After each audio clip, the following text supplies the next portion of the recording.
Good morning everyone. आज हम लोग स्टार्ट करेंगे इकोनॉमिक्स का chapter number 3B।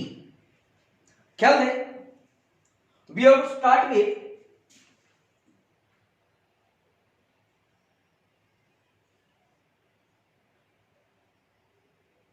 Chapter number 3B। Chapter number 3B का नाम दिया गया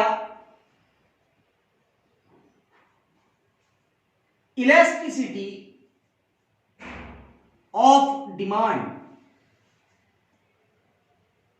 क्या नाम दिया गया? Elasticity of demand. ख्याल देना, जहां तक चैप्टर नंबर 3B का सवाल है, बट ऑब्वियस इस चैप्टर के लिए मैक्सिमम मार्क्स हो सकते हैं 12, मिनिमम 7 मार्क्स के लिए तो पूछा जाएगा, इतना कंपलसरी है ही है। बट अब कहीं ना कहीं हम लोगों को समझना होगा कि भाई इलास्टिसिटी ऑफ डिमांड यानी क्या। ख्याल दे, समझने की कोशिश कर। मैं चैप्टर स्टार्ट करने से पहले कुछ बेसिक बातें बता रहा हूं। अब कौन सी बेसिक बातें बता रहा हूं उसके बारे में प्रॉपर तरीके से समझना। चैप्टर नंबर 3B ये chapter examination point of view सबसे ज्यादा इंपॉर्टेंट है, बराबर। अगर कब फॉर एग्जाम्पल तू आगे जाके बीकॉम करेगा, बीबीए करेगा, सीए करेगा, सीएस करेगा, एमबीए करेगा, हर जगह पे देखो इस चैप्टर के साथ में डील करना है। कौन सा चैप्टर? इलास्टिसिटी ऑफ डिमांड, बराबर। Now try to understand. कहीं ना कहीं एक सबसे इंपॉर्टेंट बात है इस चैप्टर में। इस चैप्टर को बेटा अब जब मैं एक्सप्लेन कराऊंगा तो बट ऑब्वियस रोज जो भी आप वीडियो हम लोग देखेंगे इस चैप्टर का, उस चैप्टर में कहीं ना कहीं डायग्राम्स बहुत सारी आने वाली है, बराबर। फर्स्ट थिंग जिसके बारे में मैं बात कर रहा हूं, डायग्राम। बट ऑब्वियस जितनी भी डायग्राम्स आएगी ये सब के सब diagrams with the help of pencil हम लोग प्रिपेयर करेंगे। अनदर थिंग्स, इस चैप्टर में न्यूमेरिकल फॉर्मूलेस भी आएंगे। बट ऑब्वियस जहां तक न्यूमेरिकल फॉर्मूलास का सवाल है, कहीं ना कहीं हम लोगों को सबके सब न्यूमेरिकल फॉर्मूले प्रॉपर तरीके से याद रखने होंगे, बराबर। So let's say I will be starting with elasticity of demand. समझने की कोशिश कर। Let's say first of all we will be discussing about introduction, ठीक है। नाउ क्वेश्चन मार्क कि भाई डिमांड का मीनिंग तो ऑलरेडी पता है, बिकॉज चैप्टर नंबर 3A जो था उस चैप्टर में डिमांड का मीनिंग क्लियर हुआ था। अरे demand is equal to desire plus willingness to buy plus ability to pay, ये था all about the demand. But now here question which arises, हम लोगों के सामने सबसे बड़ा क्वेश्चन ये आता है कि भाई एक वर्ड जो आया इलास्टिसिटी, इसका मतलब क्या होता है। मैं अभी देखो सिंपल लैंग्वेज में बता रहा हूं कि इलास्टिसिटी का मतलब होता है change.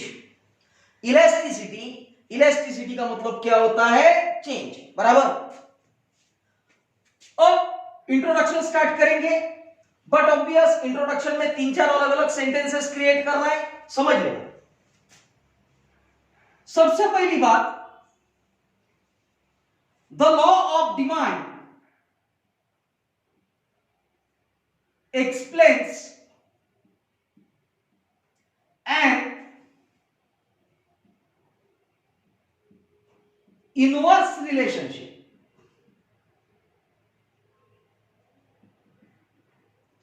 between price and quantity demanded. समझने की कोशिश करो। The law of demand explains N inverse relationship between price and quantity demanded. But obvious, already chapter number 3A cover किया था। 3A जो चैप्टर था, उस चैप्टर में कहीं ना कहीं हम लोगों ने यही बात के ऊपर फोकस किया था, that chapter number 3A basically deals all about inverse relationship between the price and the quantity demanded. अब ये इनवर्स रिलेशनशिप का मतलब क्या होता? इनवर्स रिलेशनशिप इसका मतलब होता है कि अगर का प्राइस कम है तो डिमांड ज्यादा रहेगा। Let's say if price of product decreases, if price of product decreases, the quantity demanded increases। क्या है बेटा? अगर का प्रोडक्ट का प्राइस कम है तो डिमांड बढ़ेगा, and if price of product increases, the quantity demanded decreases। the quantity demanded decreases। मेरे और ख्याल, अरे भाई प्राइस कम तो डिमांड ज्यादा, एंड प्राइस ज्यादा तो डिमांड कम। ख्याल दे, प्राइस कम तो डिमांड ज्यादा, एंड प्राइस ज्यादा तो डिमांड कम। क्लियर हुआ? बराबर। बट प्रॉब्लम इज दैट कि अगर कब सपोज देखा जाए तो ये वाला लॉ हम लोगों को सिर्फ और सिर्फ क्वालिटेटिव चेंज बता रहा है, क्वांटिटेटिव चेंज नहीं बता रहा है। The law fails to explain quantitative change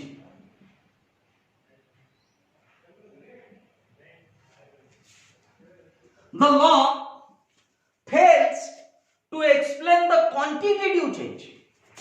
ये वर्डिंग सबसे इंपॉर्टेंट। अरे क्वांटिटेटिव चेंज यानी क्या? क्वांटिटेटिव चेंज इसका मतलब होता है कि भाई प्राइस कम होगी तो डिमांड बढ़ेगी, बट प्रॉब्लम इज दैट कितना प्राइस कम होने की वजह से कितना डिमांड बढ़ेगा ये बताते आएगा नहीं। अरे एक एग्जांपल बताता हूं। लेट से एक प्रोडक्ट है, उस प्रोडक्ट का प्राइस पहले 10 रुपीज था।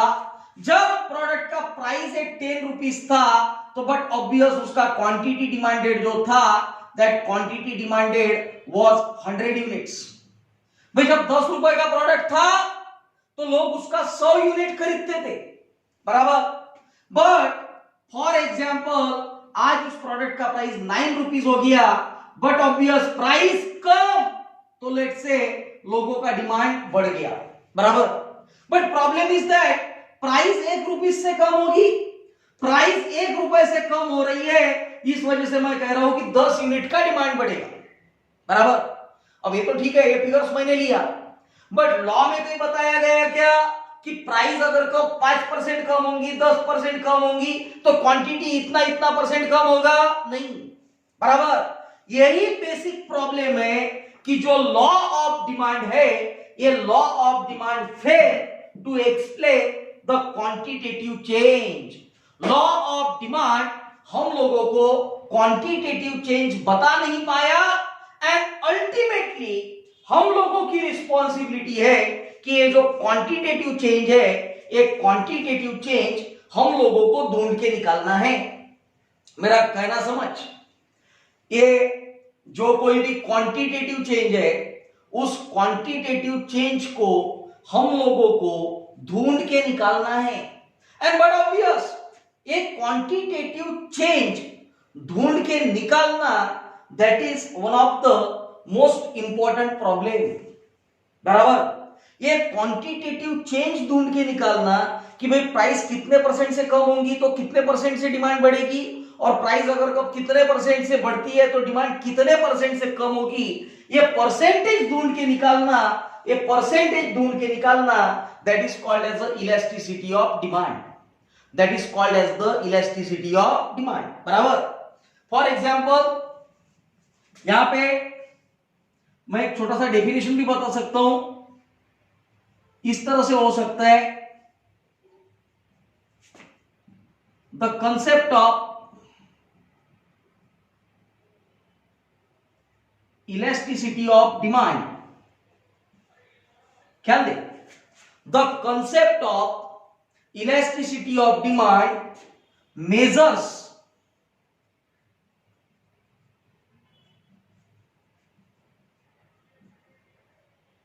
the responsiveness, the concept of elasticity of demand measures the responsiveness of quantity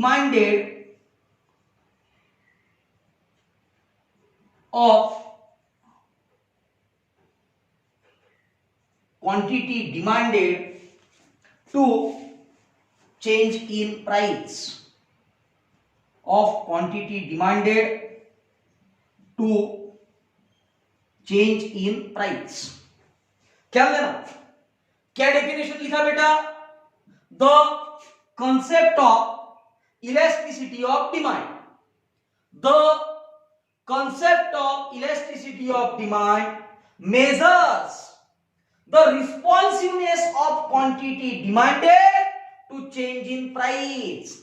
अगर तो सपोज प्राइस में कोई फर्क गिरता है तो बट ऑब्वियस क्वांटिटी डिमांडेड में क्या चेंज गिरेगा, ये हम लोगों को ढूंढ के निकालते आएगा with the help of elasticity of demand.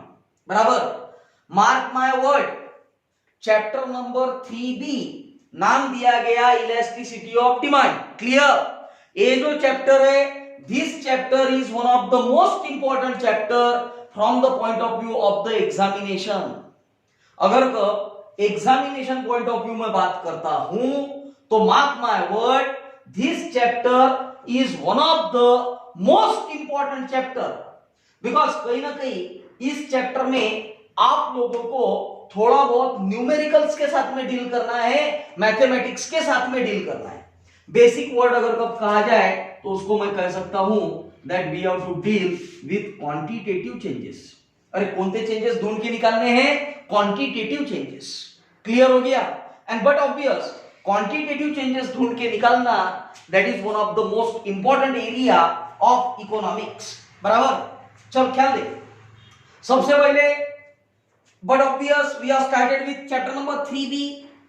Chapter number 3B जो है उसका नाम दिया था हम लोगों ने इलास्टिसिटी ऑफ डिमांड। अरे क्या नाम दिया था, elasticity of demand, the most important chapter. Marks दिए गए कम से कम 12 मार्क के क्वेश्चन आएंगे। बराबर, मैक्सिमम विथ और इलास्टिसिटी का मतलब क्या होता, चेंज। ठीक है, फर्स्ट ऑफ ऑल इंट्रोडक्शन देखेंगे, ख्याल देना, the law of demand explains N inverse relationship. The law of demand explains an inverse relationship between the price and quantity demanded। अरे लॉ ऑफ डिमांड एक कौन सा रिलेशनशिप एक्सप्लेन करता है, inverse between the price and quantity demanded. Inverse relationship का मतलब होता exactly opposite relationship. Inverse relationship का मतलब होता है एग्जैक्टली ऑपोजिट रिलेशनशिप। ख्याल देना, the price of product decreases, the quantity demanded increases. अरे भाई एक आध बार अगर तो सपोज प्रोडक्ट का प्राइस कम होता है, मेरा कहना बराबर समझना, लेट्स से प्रोडक्ट का प्राइस कम हो गया, बट ऑब्वियस अगर कब प्रोडक्ट का प्राइस कम होता है तो क्वांटिटी डिमांडेड बढ़ेगा। And if the price of product increase, अगर the price of product increase होगा तो बट ऑब्वियस है the quantity demanded will decrease, quantity demanded क्या हो जाएगा, decrease. Clear, the law fails to explain quantitative changes. ये जो लॉ है, ये लॉ में कहीं पे भी क्वांटिटेटिव चेंजेस हम लोगों को बताते आए नहीं, बराबर। अरे क्वांटिटी में एक्सप्रेस करते आया क्या? नहीं। ऐसा कभी लॉ ने बताया क्या कि भाई पहले प्राइस 10 रुपए था, अब 10 रुपए से लेके प्राइस कम हो गया 9 रुपए। एज अ रिजल्ट ये भी प्रोबेबिलिटी आ सकती कि पहले क्वांटिटी डिमांडेड 100 था, अब वो क्वांटिटी डिमांडेड बढ़ के 110 यूनिट्स हो गया। सॉरी, ऐसा बताते आएगा नहीं। बट अब हम लोगों को वही ढूंढ के निकालना है कि भाई कितना परसेंट प्राइस बदलने की वजह से कितना परसेंट डिमांड बदलेगा। क्लियर? डेफिनेशन दिया था, the concept of elasticity of demand measures the responsiveness of quantity demanded to change in price. बराबर, प्राइस बदलने की वजह से कितने परसेंट डिमांड बदलती है ये ढूंढ के निकालना, that is all about elasticity of demand. Clear? अब आगे समझना, आज मैं सिर्फ और सिर्फ एक जो आगे का टॉपिक है उसका इंट्रोडक्टरी पार्ट बता रहा हूं, then from tomorrow we will be starting with the same. ख्याल देना, types of elasticity of demand, types of elasticity of demand. अब एक्चुअल में इलास्टिसिटी ऑफ डिमांड मेजर करने के अलग अलग टाइप्स कितने हैं? मार्क माय वर्ड, अगर इलास्टिसिटी ऑफ डिमांड मेजर करना है तो but obvious elasticity of demand measure करने के बहुत सारे अलग अलग टाइप है, बराबर। बट याद रख, हम लोगों को सिलेबस में सिर्फ और सिर्फ कितने टाइप दिए गए? 3, बराबर। So there are following 3 types. ठीक है, कौन से 3 टाइप्स है? तो let's say first type, that is called as a price elasticity. Second, that is called as a income elasticity, and third one that is called as a cross elasticity। बराबर। अबे elasticity of demand अगर को calculate करना है तो elasticity of demand calculate करने के types कितने? 3। इलास्टिसिटी ऑफ डिमांड कैलकुलेट करने के टाइप्स कितने? 3। कौन से? Price elasticity, income elasticity, and third one is a cross elasticity. बराबर, price, income and third one is a cross. Clear? मैं शॉर्टकट वाला मीनिंग बता रहा हूं, बहुत लेंथी टॉपिक है, कल से यही टॉपिक स्टार्ट होगा। क्या दे? प्राइस इलास्टिसिटी, प्राइस कम ज्यादा होने की वजह से डिमांड कितना चेंज हुआ ये ढूंढ के निकालना। इनकम इलास्टिसिटी, बट ऑब्वियस अगर कब एखादे व्यक्ति का इनकम कम ज्यादा होता है तो इनकम कम ज्यादा होने की वजह से डिमांड में कितना फर्क आएगा ये ढूंढ के निकालना। And third one is a cross. Cross का मतलब होता अगर कब सपोज सब्स्टिट्यूट गुड्स, वर्ड समझने की कोशिश करना, मैं क्या कह रहा हूं, सब्स्टिट्यूट गुड्स, या दूसरा कह सकते हैं that is called as the complementary goods. मेरा कहना समझ, एक तो सब्स्टिट्यूट गुड्स या फिर दूसरा मैंने कहा that is a complementary goods. बराबर, सब्स्टिट्यूट गुड्स का मतलब होता आइदर और। सब्स्टिट्यूट गुड्स का मतलब होता आइदर और। बराबर, कॉम्प्लीमेंट्री गुड्स का मतलब होता जहां पे 2 या 2 से ज्यादा प्रोडक्ट एक साथ में चाहिए। देखो ऑलरेडी एग्जांपल पता है, substitute goods, but obvious example देखा था, लेट्स से टी और कॉफी। बराबर, complementary goods, let's say pen and ink. बराबर, अब होता क्या है समझ, अगर कब सपोज चाय का प्राइस बदल गया तो कॉफी के ऊपर क्या डिमांड होगा, या कॉफी का प्राइस बदल गया तो उसका चाय के ऊपर क्या डिमांड होगा। बराबर, या पेन का प्राइस बदल गया तो इंक के ऊपर क्या अफेक्ट होगा, या इंक का प्राइस बदल गया तो पेन के क्वांटिटी डिमांडेड के ऊपर क्या अफेक्ट होगा, ये ढूंढ के निकालना, that is called as a cross elasticity. बराबर बेटा, बेसिक टाइप्स कितने हैं? 3। कौन से? Price elasticity, income elasticity, and third one is all about a cross elasticity. बराबर। सो ये टाइप्स जो है कल से हम लोग स्टार्ट करेंगे with price elasticity, then we will be discussing about the income elasticity, and then we will be discussing about a cross elasticity. Clear? 2 minute एक शॉर्टकट में बताता हूं, रिवाइज करता हूं। We have started with chapter number 3B. Chapter number 3B, इसका नाम दिया हुआ है इलास्टिसिटी ऑफ डिमांड। बराबर। इलास्टिसिटी का मतलब होता है चेंज। बराबर। मैक्सिमम मार्क्स, इसको कितने मार्क्स का वेटेज हो सकता है? 12। इंट्रोडक्शन देखेंगे। The law of demand explains an inverse relationship between the price and quantity demanded. अपना जो लॉ ऑफ डिमांड है ये इनवर्स रिलेशनशिप बताता है। कौन सा रिलेशनशिप बताता है? Inverse exactly opposite between the price and the quantity demanded. बराबर। If price of product decreases the quantity demanded increases. अगर प्राइस कम होती है तो डिमांड ज्यादा होगी, and if price of product increases the quantity demanded decreases. अगर price increase होती है तो क्वांटिटी डिमांडेड क्या होगी? Decrease. Clear? The law fails to explain quantitative change. ये वाला लॉ हम लोगों को क्वांटिटेटिव चेंज एक्सप्लेन नहीं कर पाया, ये बता नहीं पाया कि कितना प्राइस कम या ज्यादा होने की वजह से कितना क्वांटिटी डिमांडेड ये चेंज हो पाएगा। बराबर। डेफिनेशन था, the concept of elasticity of demand measures the responsiveness of quantity demanded to change in price. बराबर। and then we have started with the types of elasticity of demand. इसका मैंने just एक basic start किया है, कल से यही topic रहेगा। बराबर। सो लेट्स से price elasticity, income elasticity, and third one is all about cross elasticity. Clear हो गया? सो from tomorrow we will be starting with the price elasticity.